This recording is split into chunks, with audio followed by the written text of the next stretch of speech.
So hello everyone.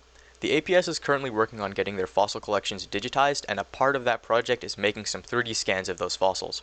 My name's Atharva, and I'm the one who made those 3D scans. This video is a quick tutorial on how to access and interact with them. So to find the scans, you have to go to the Alberta Paleontological Society website.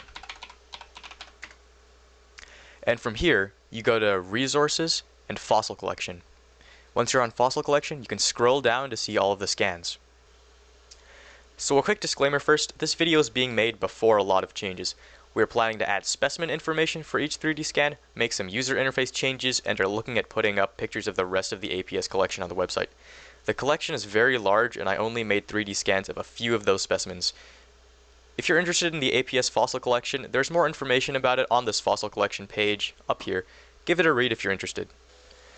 So to open any 3D scan on the APS website, you have to click Open over here. So if you put your cursor over this for the notice source queue, it should highlight this entire row, which will tell you the fossil name and the accession number. So if I click Open on this notice source queue, the 3D scan should load in. Sometimes the scan takes a little longer to load, and if it takes too long, just reload the page over here. So to interact with the 3D scan, what you can do is hold left click on your mouse and drag either left or right. This moves around the scan and shows you the different angles of it. And to zoom into the scan, you can scroll forward on your mouse wheel. And to go back, you can just scroll backwards. You can also move around the scan by holding right click and just moving your cursor.